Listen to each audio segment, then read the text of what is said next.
Hemos rezado en el Salmo: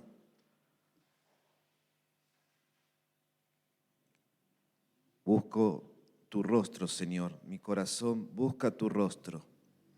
Y es muy bueno siempre buscar el rostro de Dios. Los grandes místicos de la Iglesia, como Santa Teresa de Ávila, San Juan de la Cruz, Teresita, siempre, sobre todo Teresa, la mayor, dice que es muy bueno rezar delante de una imagen de Jesucristo. Hoy está muy fuerte la devoción a la Divina Misericordia. Hoy nosotros podemos bajar imágenes de Jesucristo muy lindas por devoción por internet, que ayudan muchísimo, porque a nosotros los sentidos se nos desparraman continuamente, ¿no es cierto? Suena el celular, hay un olorcito a tuco en la casa y se nos va el olfato, ¿no es cierto? Claro, se nos desparraman los sentidos. Pero es bueno buscar ese horario lindo con el Señor, poner una música buena también, pero sobre todo la imagen. La imagen, ponerla adelante y, como dice Santa Teresa, mira que te está mirando. Y ahí se puede hacer una oración contemplativa preciosa, que es el Evangelio de hoy. ¿Sí? Por algo la Iglesia usa las imágenes, ¿no es cierto? Para que no se nos vaya todo nuestro pensamiento en cualquier lugar. Y ante esa gracia de estar mirando a la imagen, es decir, queda muy grabada en la mente y el Espíritu hace su buena obra, más en una imagen de alguien que ama, en este caso nuestro Señor Jesucristo. Y en esa imagen que podemos tener delante nuestro, estamos viendo ese rostro del Señor. Pero ese rostro también que veían los apóstoles, pero este rostro hoy se transfigura, es un rostro glorioso. Jesucristo está mostrando toda su hermosura, con todo su poder, con toda su gloria. Le está mostrando de ello lo que iba a pasar después de la crucifixión, porque iba a ser un escándalo a la cruz. Para que ustedes sepan, la cruz ya estaba anunciada desde el Antiguo Testamento, miles de años antes que existiera Cristo en la tierra, escrita por Isaías. Ni siquiera existía la crucifixión. Los romanos todavía no usaban la crucifixión, pero ya estaba escrito por profecía lo que iba a pasar Jesucristo. Por eso, por devoción, dice Santa Teresa, usá lo que más te llegue, la devoción que más te llegue, usala, que hace muy bien. ¿Sí? Entonces, a esa gracia que ustedes pueden hacer oración mirando el rostro de nuestro Señor Jesucristo, podemos hacer oración con esta palabra de Dios. Fíjense que acá va a nombrar 5 personajes, 2 del Antiguo Testamento y 3 del Nuevo, diciendo que los 3 del Nuevo son Pedro, Santiago y Juan. Pedro sabemos fue el primer papa. Juan, el último de los apóstoles, que cuidó de la Virgen María. Santiago era el primo, un pariente de Jesucristo. Y si ustedes se fijan también, cuando Jesucristo va a hacer los milagros, de los 72 discípulos hay que sumarle 12 apóstoles, pero de esos 12 apóstoles eran 3 los que llamaba. Cuando Jesucristo, ustedes fíjense bien en el Evangelio, cuando lo van a escuchar durante el año, que estos 3 personajes, Pedro, Santiago y Juan, lo acompañan cuando hay milagros. Cuando hay un signo de Jesús están estos 3. Cuando Jesucristo está en el Monte de los Olivos, están estos 3 también. Van apareciendo. Y las cartas católicas, después de San Pablo, aparecen las cartas católicas y la escribe Santiago, Pedro, que la dicta y la escribe Marcos, y Juan, las cartas de Juan, que son preciosas, las 3 cartas, que se llaman cartas católicas. Y en esa también estos 3 personajes que tiene Jesucristo, que lo va llamando, dice que estaban cansados, seguramente del día que tuvieron, pero se quedaron despiertos para ver la gloria de Dios. Nosotros hoy también vamos a recibir como ellos la gloria de Dios, que es la presencia de Cristo en la Eucaristía. Tal vez nuestros ojos físicos no dan para tanto, pero los ojos del alma sí, que van por fe, lo ven totalmente. Si no, no habríamos venido a misa. Nosotros vinimos a buscar la gloria de Dios, como hicieron estos tres apóstoles? Encontrarse con una gloria hermosísima, la hermosura de Dios, dice San Juan de la Cruz. A eso venimos, a buscar su rostro, a mirar su rostro. Por eso es muy bueno en misa, para estar en una homilía, consejo que le doy del Espíritu de Dios, siempre pensar en el rostro, poner el rostro de Cristo delante de uno, que es muy bueno, hasta para hablar con una persona. Poner el rostro de Cristo entre vos y la persona, entre vos y tu amado o tu amada, entre vos y tu amigo. Es muy bueno que la unión la haga Cristo continuamente. Y ante esta gracia también, muy linda, aparecen estos dos personajes. Miren que había profetas para que el cielo los mandara, muchísimos, pero son estos dos. Mandan a Moisés y a Elías. Moisés es el hombre que lo conocemos nosotros, el que salva a todo el pueblo de Israel de Egipto, el que lo sabemos que lo hace pasar por el Mar Rojo, ¿no es cierto?, que salva a todo el pueblo. Este Moisés, que es un hombre, ¿sí?, que tiene toda esa unción del Espíritu de salvar a su pueblo para sacarlo. Y el otro es Elías, es el hombre contemplativo, es el hombre que hace los grandes signos y milagros. Si nosotros unimos estos dos hombres, están haciendo el rostro de Jesucristo, es decir, la historia de Jesús. Todos los profetas, cuando ustedes lean el Antiguo Testamento, todo está mirando a Jesucristo. El Antiguo Testamento habla muchísimo de la Virgen María, pero sobre todo de su Hijo. Y ellos dos, fíjense que si este sacó el pueblo adelante, Cristo levanta el pueblo, lo libera, ¿sí?, lo sigue liberando hoy, lo liberará para llevarlo al Padre.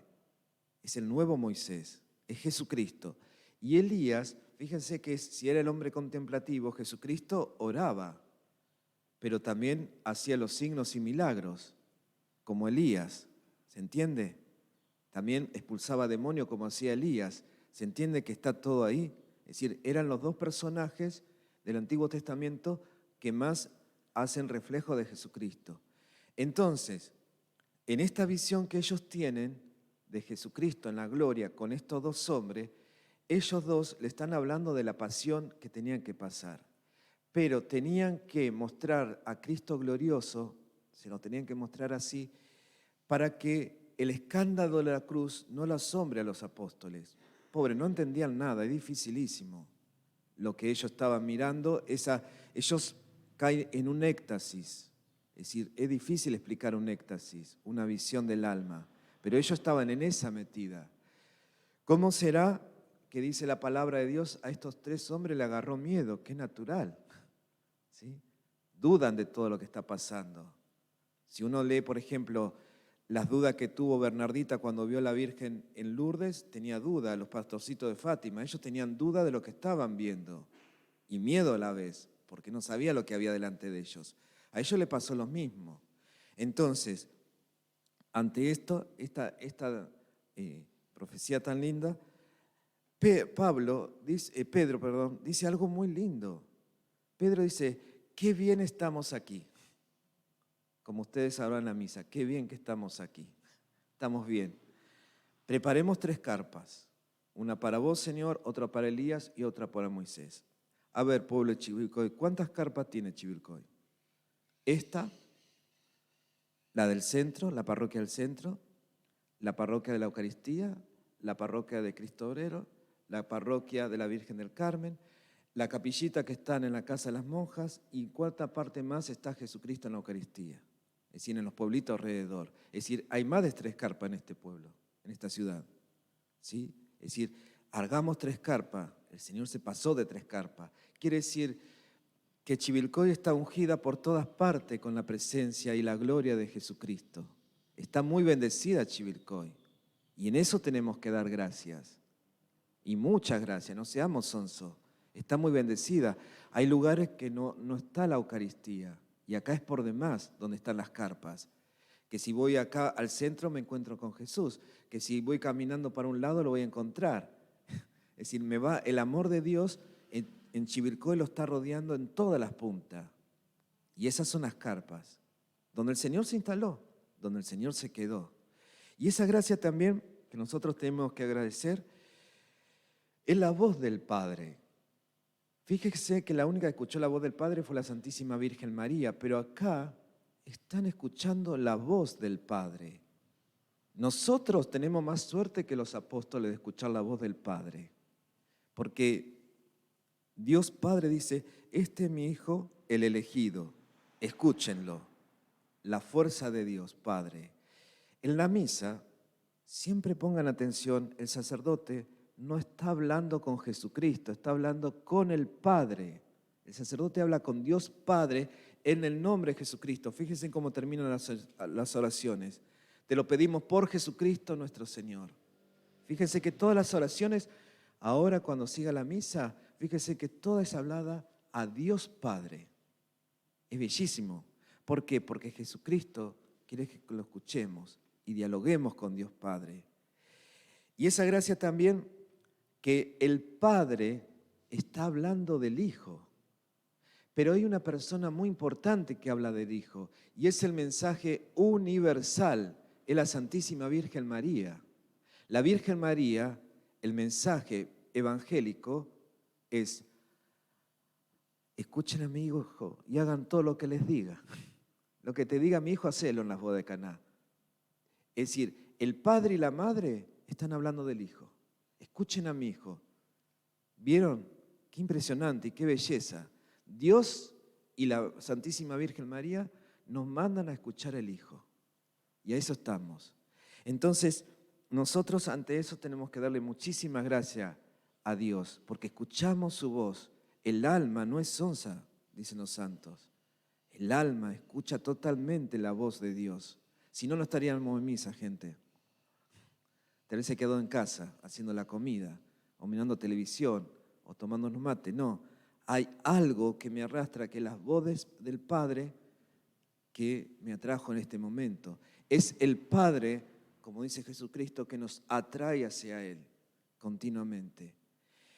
Ante esta gracia, dice que los apóstoles callaron durante mucho tiempo, y es verdad, no la hablaron nunca con los otros apóstoles, esta visión que tuvieron. Solamente Pedro va a decir algo en su carta de lo que vio de la transfiguración. Y vieron que esta lectura de hoy aparece, no sé si rezan el rosario, en un misterio de luz que puso el Papa Juan Pablo, está esto, que es medio difícil entender la transfiguración. La transfiguración es decir, es la gloria de Dios en mí. Esa es la transfiguración. Dios me llena con su hermosura, con su gloria, su poder, su victoria, su resurrección, como dice San Pablo. Vamos a resucitar este cuerpo igual que el de Él. Ni diferencia vamos a tener, ni diferencia vamos a tener con el de Cristo. Así que es un hermoso evangelio que nos hace muy bien a nosotros, más en esta cultura de destrucción que sabemos que nosotros seguimos con vida para siempre.